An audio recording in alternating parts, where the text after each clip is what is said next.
سر بتائیے گا کہ میڈیا نے اس بار اس وقت جو بھی آپ نے جیسے کہ کشمیر کے وہ زلزلہ کے 2005 کا ذکر کیا، تب جو میڈیا ہمارا کافی ہائی الرٹ تھا اور لمحہ بلمحہ ہمیں آگاہ بھی کر رہا تھا اور کافی امداد بھی کی گئی تھی. اس دفعہ کافی دن گزر چکے ہیں جبکہ سیلاب کی صورتحال جو ہمارے ملک میں جو یہ آفت آ چکی ہے، تو کافی عرصے سے یہ آئی ہوئی ہے اور کافی دنوں سے یہ معاملات چل رہے ہیں، لیکن ابھی تک کوئی امداد کا اس طرح حکومت کی طرف سے جو ہے اختیار نہیں کی گئی، نہ امداد دی گئی. تو میڈیا نے کوریج بھی اتنی نہیں کی، اس حوالے سے کیا کہیں گے؟ جی دیکھیں، ہمارا میڈیا کو تو سب سے جو اچھی چیز نظر آ رہی ہے میرے خیال میں وہ پنجاب اسمبلی ہے. پنجاب پہ مقدمے کرنے ہیں، اسلام آباد ہائی کورٹ ہے، اسلام آباد کی لوور کورٹ ہے اور کچھ سپریم کورٹ میں معاملات چل رہے ہیں. 80% خبریں آپ بھی دیکھ لیں ہیڈ لائن میں یہ چل رہی ہیں اور تقریباً تمام خبریں یہاں پہ چل رہی ہیں. اور ہمارا انٹرنیشنل میڈیا بتا رہا ہے کہ اتنا سیلاب آ گیا اور ہمارا میڈیا وہاں پر نہیں پہنچا ابھی تک، جو کہ وہاں کے ہر علاقے میں ہر اخبار کے ہر چینل کے نمائندے ہیں. اور 2005 کی اگر آپ کو بات بتاؤں، 2005 میں تقریباً 5 سے 6 چینل تھے، آج 120 چینل ہیں.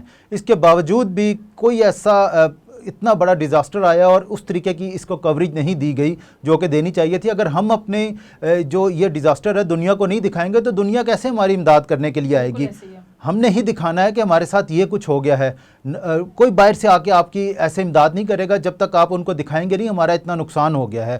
اور آپ کو پتہ ہے ہمارے جو اکنامک جو کنڈیشن چل رہی ہے، IMF ہمیں پیسے نہیں دے رہا، ہمارے پاس اپنے پاس پیسے نہیں. تو ایسی صورتحال میں ہم کم سے کم پاکستان کے پاس اتنا وہ اس وقت ان کو تمام کو سنبھالنے کی پوزیشن نہیں ہے. تو انٹرنیشنل اداروں سے اپیل کرنی چاہیے، نہ صرف امداد کی بلکہ ان کے ساتھ ایسا بھی ایگریمنٹ ہونا چاہیے یا وہ لوگ آ کے یہاں پہ ہمیں جو ریلیف ہے اس کے اندر ہمارا ہاتھ بٹائیں. ہمارے کوئی بھی ادارہ ایسا نہیں ہے سوائے 1112 جو کہ پنجاب میں یا KPK میں ہے، اس کے علاوہ کوئی ایسے اسکلڈ پرسن نہیں ہے جو کہ اتنے بڑے ڈیزاسٹر سے نمٹ سکے یا ان کی ٹریننگ نہیں ہے. اور یہ جو NDM میں بنایا گیا ہے ان کے اندر بھی کوئی ایسے لوگ نہیں ہیں سوائے پاک فوج ہے، وہ کہاں کہاں پہ دیکھے گی. اس کے علاوہ ہمارے جو لوگ ہیں 5 سے 6 لاکھ فوج نے ہمارا بارڈر بھی دیکھنے ہیں، ہمارے انٹرنل معاملات بھی دیکھنے ہیں. ہماری جو 22 کروڑ عوام ہے اس کے اندر سے بھی ایسے لوگ ٹرینڈ کرنے چاہیے جو ایسے ڈیزاسٹر کے لیے ٹرینڈ ہو. صحیح. یہاں پر وقت ایک بریک کا، ملتے ہیں بریک کے بعد، رہیے ہمارے ساتھ.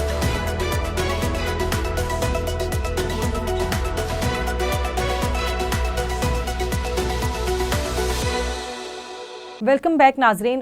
سر بتائیے گا کہ پاک آرمی نے اعلان کیا ہے کہ اپنی ایک ماہ کی جو تنخواہ ہے جو جنرل آفیسرز ہیں وہ دیں گے، اور اس کے علاوہ ارکان کابینہ جو ہے کابینہ کے ارکان ہیں وہ بھی 1 ماہ کی تنخواہ دیں گے. تو آپ کو لگتا ہے کیا یہ کافی ہوگی؟ لیکن اس اقدام کو سراہنا بھی چاہیے. اس اقدام کو آپ کس نظر سے دیکھتے ہیں؟ اور دوسرا یہ بتائیے گا کہ 1 ماہ کی تنخواہ ان کی کافی ہوگی، اور ایسے میں اور سے وہ جو مخیر حضرات ہیں کیا ان کو اس وقت جب کہ نظر نہیں آ رہے مخیر حضرات، جیسے کہ کبھی بھی اگر کوئی حادثہ یا اس طرح کی آسمانی آفت کوئی آتی ہے تو وہ لوگ مدد کے لیے اٹھ کھڑے ہوتے ہیں، لیکن اس بار کوئی نظر نہیں آ رہا سامنے.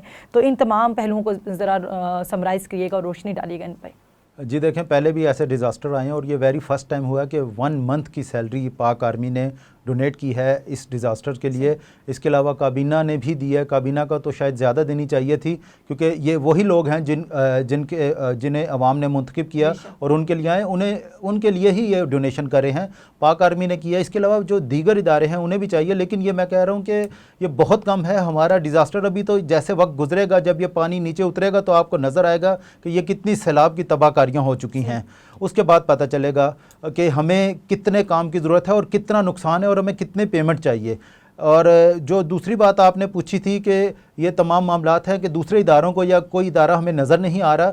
ابھی صرف اور صرف ہمیں آج تک جو بحریہ ٹاؤن نظر آیا ہے اس نے کچھ ایریے میں اپنے کیمپ لگائے ہیں. اور ابھی ہمیں جو مری روڈ یا ہم یہاں جو سٹی میں بیٹھے ہوئے ہیں یہاں پہ بھی کسی سڑک پہ کوئی ایسا کیمپ نظر نہیں آیا. ایک ادارے کی میں بات ضرور کرنا چاہوں گا جو ہمیشہ خاموشی سے کام کرتا ہے، وہ ہے الخدمت فاؤنڈیشن. وہ ہمیشہ ہر جگہ پہ پہنچے ہوتے ہیں اور وہ اپنی اس طرح سے آواز لوگوں تک نہیں پہنچاتے یا اپنا اس طرح سے بتاتے نہیں ہیں کہ ہم کام کر رہے ہیں. وہ جہاں پہ ڈیزاسٹر ہوتا ہے وہاں پر پہنچ جاتے ہیں. وہ ہمیشہ ہر جگہ پہ پہنچتے ہیں. ایسے ادارے ہمارے ملک میں ہونے چاہیے، ایسے سول ادارے ہونے چاہیے جو کہ ایسا ڈیزاسٹر ہو اور وہاں پر پہنچ جائیں. صحیح. سر عالمی اداروں نے بھی جو مالی فنڈ کے جو ہے مدد کا اعلان کیا ہے، اس طرح چین نے بھی کیا، ایران نے بھی کیا، تو آپ کو لگتا ہے کہ یہ مستحق افراد تک پہنچ جائے گی اور کیا یہ کافی ہوگی امداد، اور اس سے ہم اپنے مسائل جو ہیں جو ابھی ہمیں درپیش ہے ان سے ہم نمٹ پائیں گے؟ جی پہلی بات ہے دیکھیں، ابھی امداد کے بارے میں نے بتایا، یہ کم سے کم میں ابھی تک جو میرا اپنا رفلی آئیڈیا ہے 10 سے 12 ارب ڈالر کا نقصان ہو چکا ہے. اور اب جب پانی نیچے جائے گا تو پتہ نہیں کیا کیا نقصان ہوا ہے. یہ وہ نقصان ہے جو انفراسٹرکچر اور دیگر چیزوں کا ہے. ابھی جو لوگوں کی جانیں ہیں ان کی تو کوئی قیمت نہیں ہوتی. جو جانور چلے گئے, جو فصلیں تباہ ہو گئی, 80 to 90% کپاس کی فصل اس دفعہ تباہ ہو چکی ہے سندھ میں. تو آپ یہاں سے اندازہ لگائیں کہ کتنا بڑا یہ ڈیزاسٹر آیا ہے.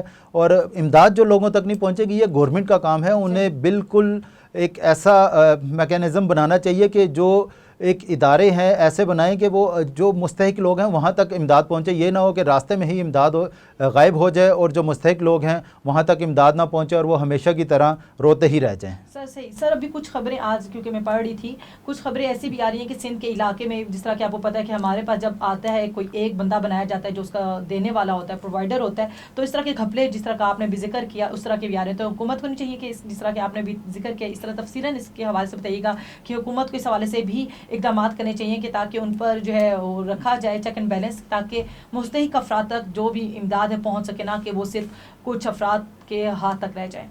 دیکھیں ابھی آپ کے سامنے 2 سال پہلے کی بات ہے, کرونا آیا تھا اور جو اناؤنسمنٹ ہوئی تھی بہت زیادہ امداد ہوئی تھی, لیکن اس میں بھی کافی ساری ایسی پیچیدگیاں آئی تھیں.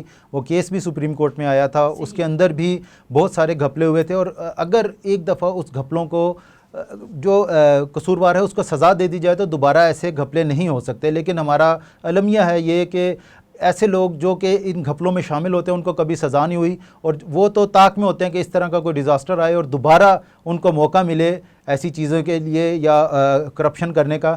تو مجھے نہیں امید کہ اگر ہمارے جو ادارے ہیں وہ ابھی اتنے کیپیبل ہیں یا ان کے اندر اتنی استدعا ہے کہ وہ لوگوں تک پہنچائیں. اس کے لیے گورنمنٹ کو تو کرنا چاہیے, لیکن گورنمنٹ ابھی جو ڈیزاسٹر آ چکا ہے فوری طور پر ایسا ادارہ نہیں بنا سکتی. تو اس کے لیے چاہیے کہ ایک لانگ ٹرم پالیسی بنائی جائے. اور ویسے بھی پاکستان کے بارے میں بتایا گیا ہے کہ پاکستان ٹاپ 10 کنٹریز وہ ہیں جہاں پہ یہ گلوبل وارمنگ کے اندر شامل ہے.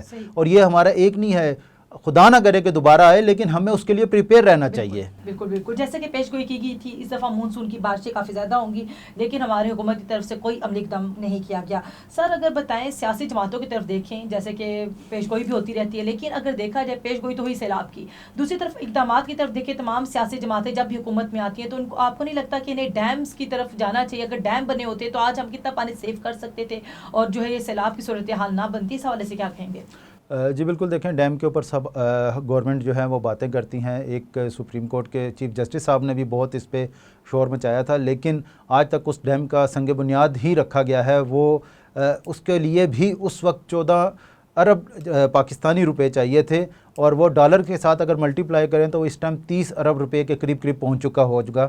اور اس کے لیے اس ٹائم تقریباً 100 ارب اکٹھا ہوا تھا. اور میرے خیال سے کہ وہ ایک ڈیم تھا, اور آپ دیکھ لیں پچھلے 60 سال سے صرف 2 ڈیم بنے ہیں, وہ جنرل ایوب خان کے دور میں. اس کے بعد سے کوئی بڑا ڈیم نہیں بن سکا. اور آج یہ جو مونسون کا پانی ہے ہمارا, اگر اس طرح کی بارشیں ہوتی ہیں تو ہمارے 6 سے 7 ڈیم بھر سکتے ہیں. ہمارا ایک المیہ اس کو کہہ لیں کہ ہم 6 سال تو پیاسے مرتے ہیں, پانی نہیں ہوتا ہمارے پاس, اور 6 مہینے پیاسے مرتے ہیں, اور 6 مہینے جو ہے نا ہم پانی میں ڈوب کے مرتے ہیں. اور اگر اس کے لیے ڈیم بنا دیے جائیں, تقریباً 200 کلومیٹر کے بعد ایک ڈیم ہونا چاہیے. آپ کا 2200 کلومیٹر کا یہ تقریباً دریا, یہاں پہ 11 سے 12 بڑے ڈیم بنتے ہیں, اور چھوٹے چھوٹے جو دریا ہیں ان کے اوپر الگ ڈیم بنائیں. آپ کا جو بجلی کا پرابلم ہے وہ بھی حل ہوگا, جو آپ کا زرعی پرابلم ہے وہ بھی حل ہوگا, اور آپ یہ سیلاب سے بھی بچ سکیں گے اس سے. سر جیسے کہ آپ نے بھی ذکر کیا ایک ڈیم کے حوالے سے, تو اس حوالے سے میرے خیال میں عوام نے بڑھ چڑھ کر حصہ دیا تھا, اور میرے خیال میں عوام بھی کافی ڈونیٹ کیا تھا عوام نے, اگر میں غلط نہیں ہوں آپ, کیونکہ اس حوالے سے کافی جو ہے آپ کی رپورٹنگ ہے, تو آپ ہمیں ہماری عوام کو اس حوالے سے بتائیے گا کہ عوام نے بھی کافی میرے خیال میں دل کھول کے جو ہے مدد کی تھی تاکہ ہمارا ڈیم بن سکے, لیکن پائے تک نہ پہنچ سکا, عوام کے پیسے ڈوب گئے. دیکھیں اتنا بڑا منصوبہ تھا, وہ ایک صرف اور صرف عوام کے اس سے نہیں بن سکتا تھا. اس وقت میں نے آپ کو بتایا 1400 ارب روپیہ چاہیے تھا, جس کے لیے 150 کے قریب, اگر میں غلط نہیں ہوں تو 150 کے قریب ارب اکٹھا ہوا تھا. تو اس کے اندر بھی دیکھ لیں گورنمنٹ کا کنٹریبیوشن تھا, لیکن اس کو اگر شروع ہی کیا جائے, ایک دن میں نہیں بننا, اس کو ہر جو بجٹ ہے اس میں لوکیٹ کر دیا جائے کہ اس کے اندر اتنے پیسے ہیں, وہ 4-5 سال میں بن جائے گا ڈیم.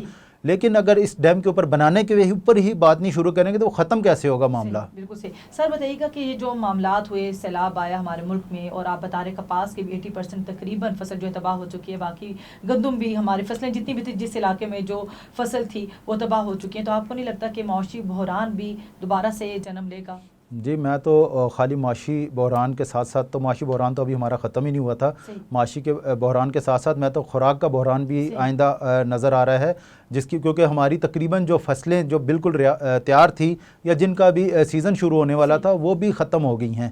تو ایک سال کے لیے تو سمجھ لیں کہ ہمارے اوپر یہ پرابلم تھا. ابھی ہم گندم امپورٹ کرنے والا بن گئے تھے کیونکہ ہم گندم ایکسپورٹ کر رہے تھے، تو ان حالات میں ہمارے ساتھ کیا پرابلم ہوگا.